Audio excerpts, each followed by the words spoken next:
Good evening. You're watching the News at 6 with me, Sean Russell. The News at 6 are all about the day's biggest developing stories, and we'll be filling you in on them over the next half hour. But first, the headlines that we're tracking right now. Miraculous rescue on the deadly slopes of the Siachen Glacier. One of the Jawans trapped under 25 feet of snow for 6 days is pulled out alive. The other 9 missing after the avalanche are confirmed killed.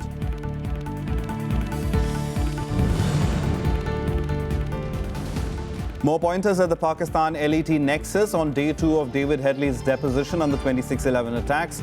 Headley testifies that Pakistan's ISI and the Lashkar-e-Toiba worked in close coordination for the attacks.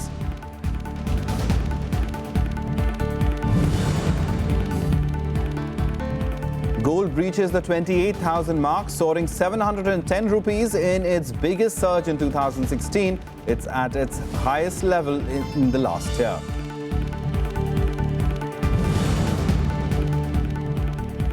In Hong Kong, government crackdown on illegal street food vendors turns violent. Dozens arrested in overnight clashes between protesters and riot police over selling of fish balls on the Chinese New Year.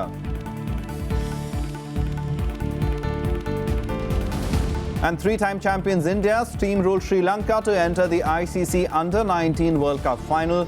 They face the winner of the Bangladesh-West Indies semi-final.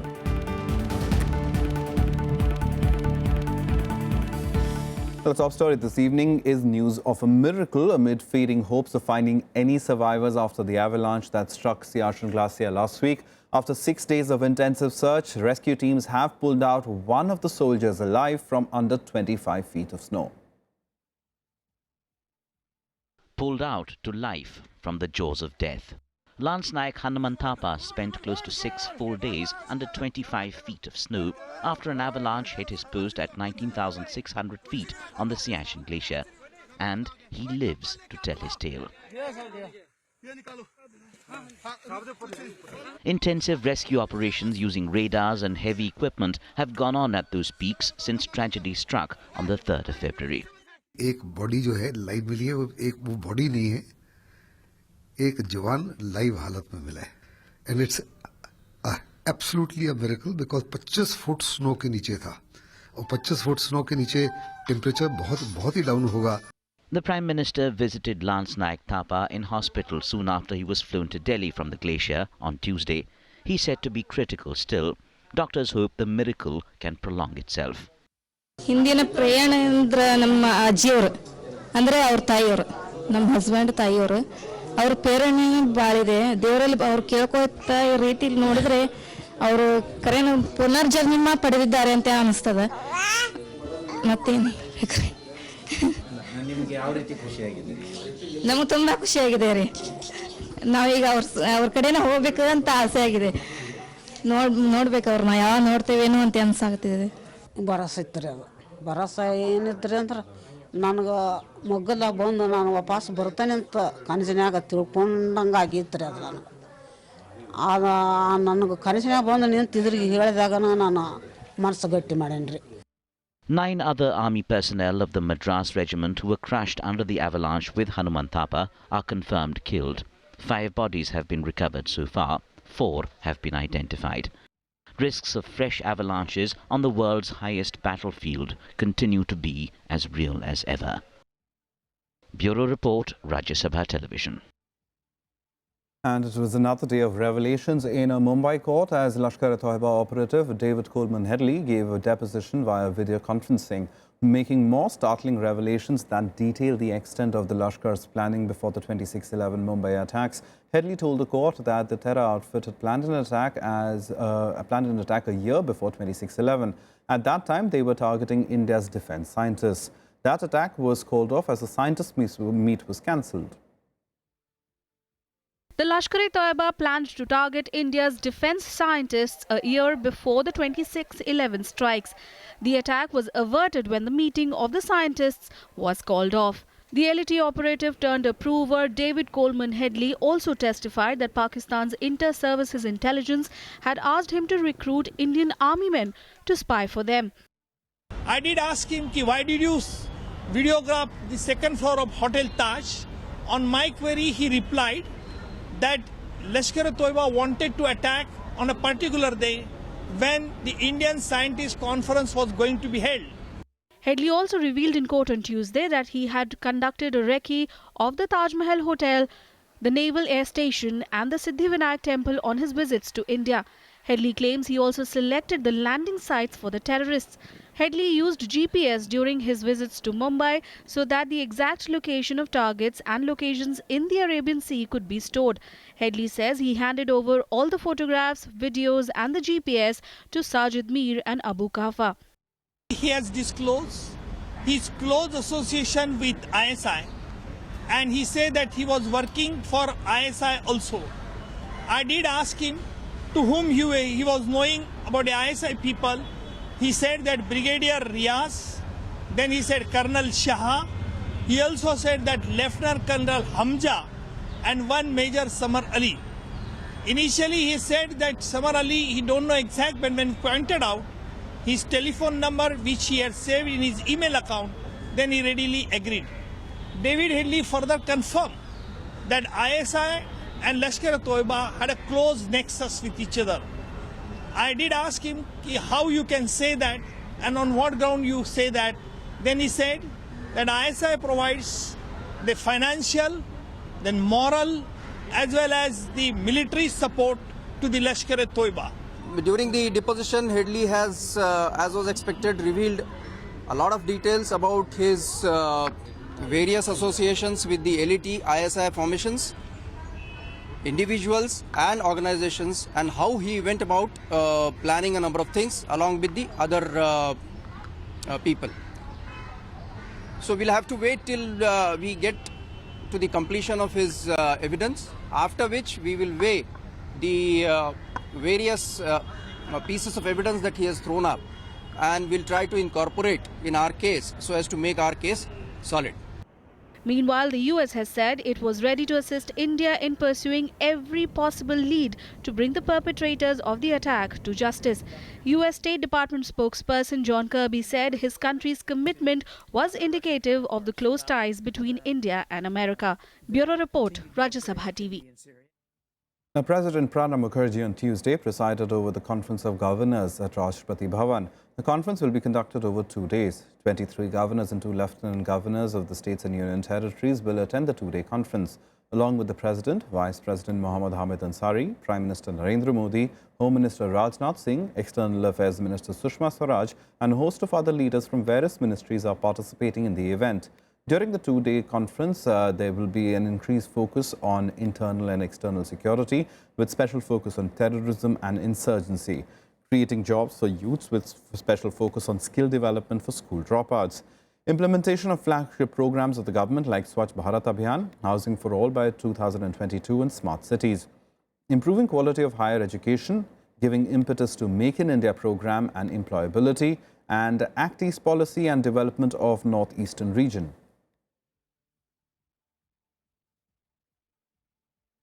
Gold prices on Tuesday regained the 28,000 rupee mark, soaring 710 rupees to trade at its highest level in the past year.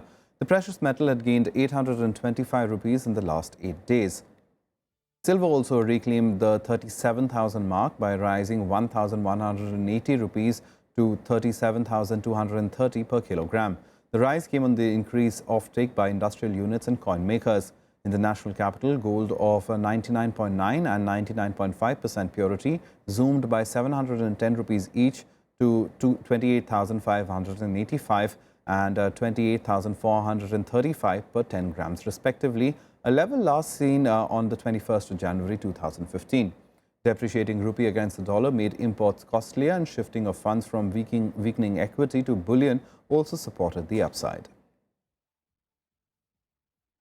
In a fresh attempt to end the political impasse in Jammu and Kashmir, BJP General Secretary Ram Madhav will hold talks with PDP Chief Mehbooba Mufti next week after the 40-day mourning period of the death of Mufti Muhammad Saeed ends. While the BJP wants to end the uncertainty over government formation before the budget session, the PDP leadership wants the BJP to spell out the confidence-building measures the centre is willing to take for the people of the state. The PDP wants the union government to make some concessions on its Kashmir-centric political agenda, including relaxation in the controversial Armed Forces Special Powers Act, a demand that the BJP has rejected in the past. The state was put under President's rule on the 8th of January, a day after the death of Chief Minister Mufti Muhammad Saeed. The Congress Vice President Rahul Gandhi is in Kerala on a two-day visit to the state. He is set to meet party leaders to discuss strategies for the upcoming assembly polls in the state. Gandhi's visit is likely to give a boost to the party workers in the backdrop of the Congress-led UDF government facing embarrassment in the bar bribery and solar scams. He will address party workers in a short while during the concluding part of a rally featuring the party's state unit chief, VM Sudhiran. The Congress Vice President is also likely to discuss a number of issues related to the upcoming elections and the party's political strategy with party leaders at the KPCC executive meeting on Wednesday. Gandhi will then leave for Kochi, where he will attend a national executive meeting of the National Students' Union of India. And for more on this, let's go across to our correspondent Vishal Daya. Vishal, Rahul Gandhi going to Kerala at a time when the Kerala government, led by Oman Chandi, is facing a lot of pressure and heat from the opposition. So as far as rallying the forces is concerned, this certainly the party workers would be hoping would be a first major step. Well, yes, indeed, Dishan. This is a very crucial visit by the Congress Vice President. And talking about pressure, well, this was evident today as well when inside the Assembly, the ongoing session today, the LDF, the opposition, sought Chief Minister's resignation. They moved an adjournment motion as well. So clearly, the opposition is keeping up the heat on the Chief Minister in that solar scam case in which his name has surfaced along with the Power Minister. But then Rahul Gandhi's visit at this point in time is a clear indication that the party's central leadership has thrown its weight behind the Chief Minister despite the allegations leveled against him by the accused in the solar scam case.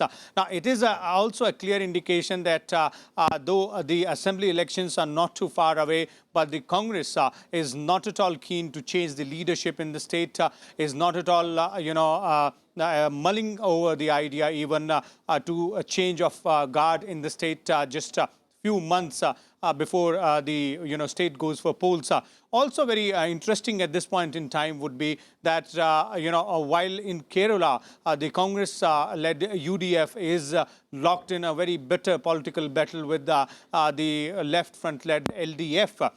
In West Bengal also, the state which is going to go to polls along with Kerala, the Congress and left are seemingly toying with the idea of forming a front against the TMC. So it would be interesting whether or not Rahul Gandhi in his meeting tomorrow broaches over the idea, because the party would definitely like to take into account the kind of political situation it stands in the southern state before taking any call on their alliance or not to have an alliance with the left parties in West Bengal as well. All right, Vishal, also a very quick word on the other meeting that Rahul Gandhi is going to have tomorrow in Kochi with the NSUI. And as far as the students' wing of the Congress party is concerned, that is where the young leader is hoping that he would be able to draw some traction. We've seen him go around across the country addressing the various college gatherings, addressing students. So students seem to be a big focus for him. Well, yes, as far as the student wing is concerned and the Youth Congress and other front organizations concerned, all of us remember that it was one of the first assignments Rahul Gandhi had in his political career when he was made General Secretary in charge of the frontal organizations, and he, pushed the idea of elections in these frontal organizations of the Congress party, although that particular idea seemed to have gone off track in between somewhere. But then the Congress Vice President seems to be going ahead with his strategy of getting in alignment with the younger generation, ensuring that he, at least wherever he goes, he interacts with the cadres of NSUI, Youth Congress, as well as visits colleges, universities, and most of his focus so long has been to interact more with the younger generation. So that is part of the larger strategy of the Congress's Vice President.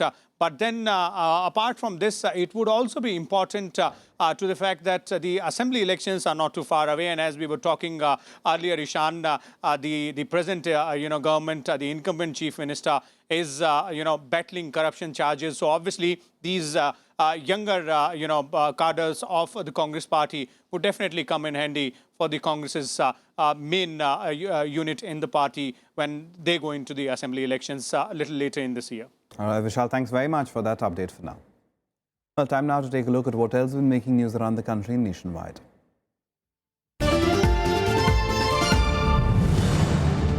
The latest law ministry data says over 2 crore cases are pending in the country's lower courts. Over 40% of the cases are less than 2 years old, while over 10% have been pending over a decade.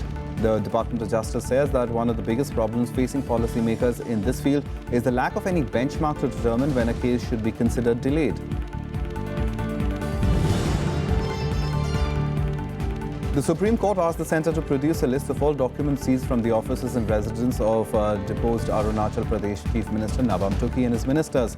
The documents were seized on the orders of Governor J.P. Rajkhowa hours after emergency was declared in the state. A delegation of the Congress party led by senior leader Ajay Makan today marched towards Union Home Minister Rajnath Singh's residence. This to seek his intervention in the battle for funds between the Delhi government and the municipal corporations.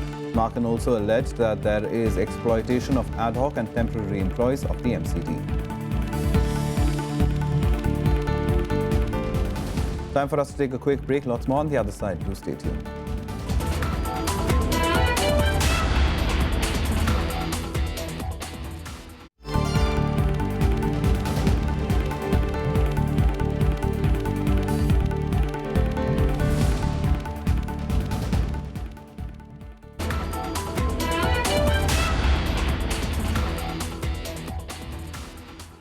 Welcome back. You're watching the news at 6. Some international news now, and at least 100 people, including policemen, were injured when a protest against the government crackdown on street vendors in Hong Kong escalated on Monday night. Demonstrators hurled bottles and garbage cans at police officers, even as police responded with pepper spray and warning shots. It's noteworthy that the area, Mong Kong, was also a crucible of the pro-democracy unrest of 2014.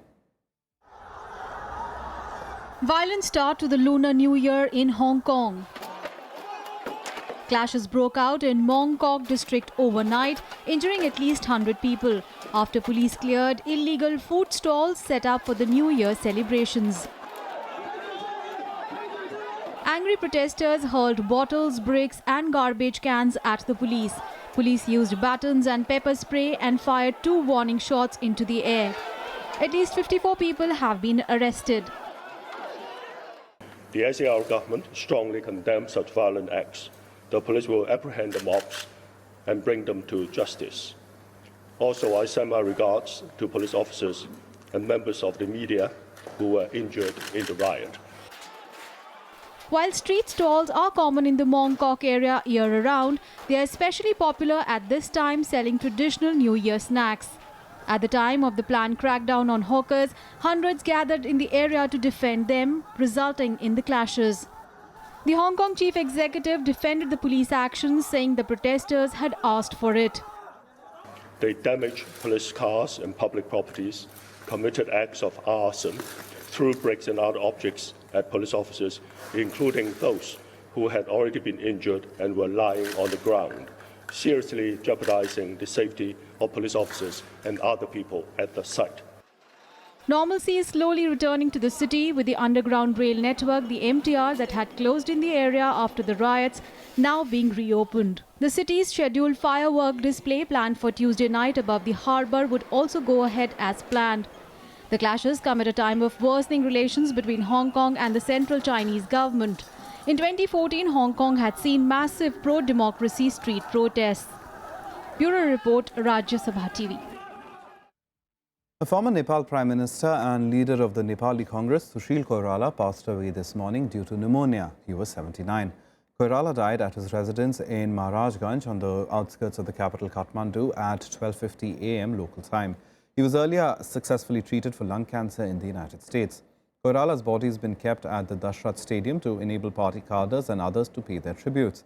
The funeral will be held on Wednesday with full state honours. Prime Minister Narendra Modi condoled Koirala's demise, saying India's lost a valued friend.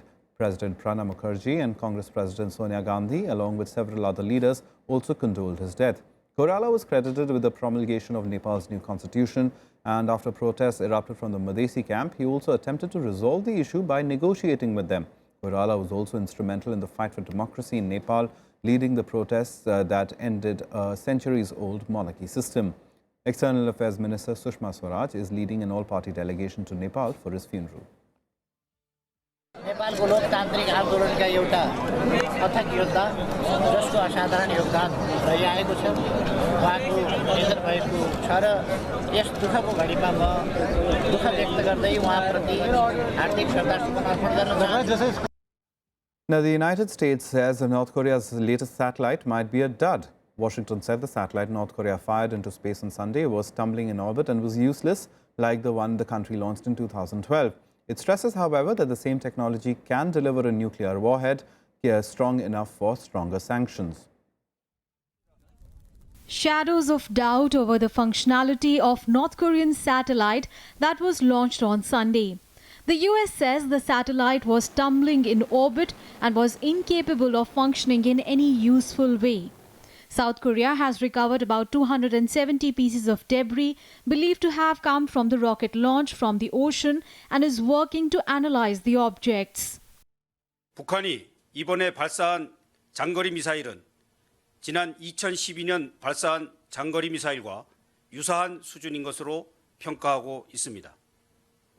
That one had claimed to have put a communication satellite into orbit, but no signal has ever been detected.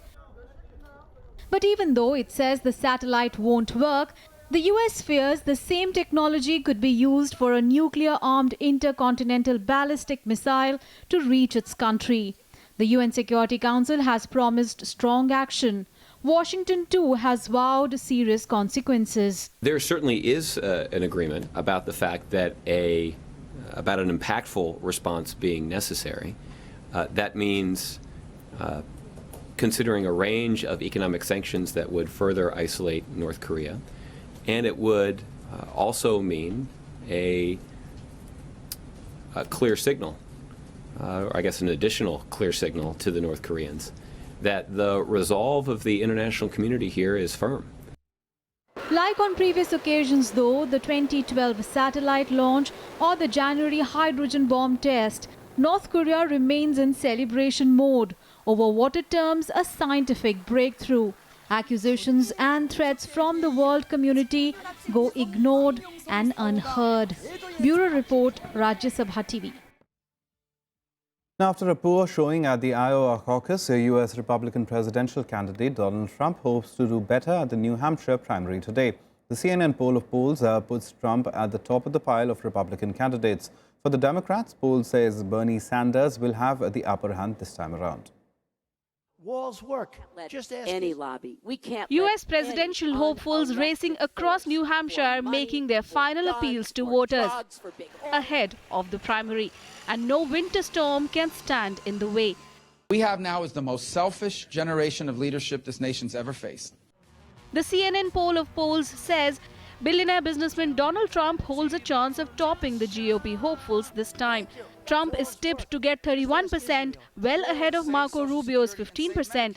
Ted Cruz follows with 13%. Republican candidate Marco Rubio decried the state of the government, assuring safety of defense spending. Consistently said this every single day that I've been in the service of our country at the federal level. And so I believe we can deal with the debt and still fully fund defense. And when I'm president, that will be among my highest priorities. Trump reminded crowds that he was self-funding his campaign, making him politically independent of special interests. And I joke, you know, my whole life has been about taking money. And I joke, I say, my whole life has been about being greedy. I'm greedy, I'm greedy, I'm greedy. Now, I'm going to be greedy for the United States. I'm going to bring in money for the United States and jobs. We're going to be greedy for the United States. In the two-person race for the Democratic nomination, Bernie Sanders has held an advantage over Hillary Clinton in New Hampshire for weeks. The state is friendly territory for the Vermont senator and a must-win if he's to have a chance of staying competitive. Whatever the issue may be. Our job is not to accept what the establishment has told us is the way it is supposed to be. Our job is to break through that and look at where this country should be. Former Secretary of State Hillary Clinton, stung by her narrow victory in Iowa and shocked by polls showing her losing by as much as 20% here, had been reassessing her strategies. Class families will not have a tax increase when I am president, but I'm going after the millionaires, the multimillionaires, the corporate loopholes, the gimmicks, the money through the Bahamas, through Bermuda. The New Hampshire primary is the first actual primary in the US presidential election process and is considered a key race. Bureau Report, Rajya Sabha TV. All the other international news now on Global Buzz. More signs of life have been found in the debris of a building in Taiwan 3 days after it collapsed during a powerful earthquake. Search and rescue work was underway at the site, with rescuers proceeding carefully. Rescuers have turned their attention to reaching victims trapped in the deeper layers of the rubble.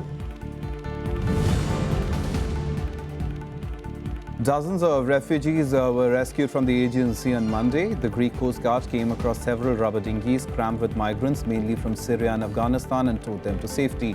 They rescued more than 300 people in under 2 hours. 8 people were killed when 2 trains collided head-on in Germany today morning. About 150 people were also injured, including 10 very seriously. The cause of the accident is unclear, and the police said that alongside the rescue effort, investigations are starting into establishing what really happened. Politicians in the Philippines began campaigning for the 2016 general elections today. Campaign posters filled the streets of downtown Manila at the start of the 90-day campaign period leading to the 9th May election. Voters have yet to hear the candidates' political platforms, but are hoping to find someone with qualities that they think the next president should have. The Hindu minority community in Pakistan will soon have a marriage law, as a parliamentary panel has unanimously approved the Hindu marriage bill. The National Assembly Standing Committee on Law and Justice passed the final draft of the Hindu Marriage Bill 2015 after decades of delay and inaction. Time now for all the sports action and sports beat. 3-time champions India continued their invincible run to enter the ICC Under-19 World Cup final for a 5th time with an emphatic 97 win over Sri Lanka in the semi-finals in Mirpur today. India did well to reach 267 for 9 after a shaky start before putting up an impressive effort with the ball to dismiss Sri Lanka for 170 in 42.4 overs. The 3-time champions now await either West Indies or host Bangladesh in the final to be played on the 14th of February. A lackluster Indian side suffered a 1-2 defeat at the hands of arch-rivals Pakistan in their much-anticipated group match of the men's hockey event at the 12th South Asian Games. Mohammad Qadir scored both goals for Pakistan in the 11th and the 37th minute, while Indian captain Mandeep Antil pulled one back in the 55th minute of the match. Aaron Finch has been dumped as Australia's captain in the shortest form of the game and replaced by Test skipper Steve Smith just a month before the start of the World T20. Finch, who's been struggling with a hamstring injury, was named captain in September 2014, but only captained the side on 6 occasions as Australia concentrated on other forms of the game.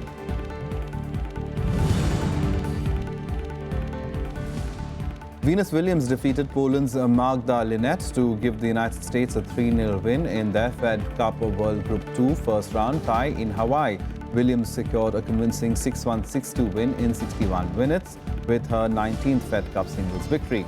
The US dropped out of the World Group in 2014, but will be looking to fight their way back into the top tier of the competition when the next round takes place in April. Well, that's it from us. Goodbye.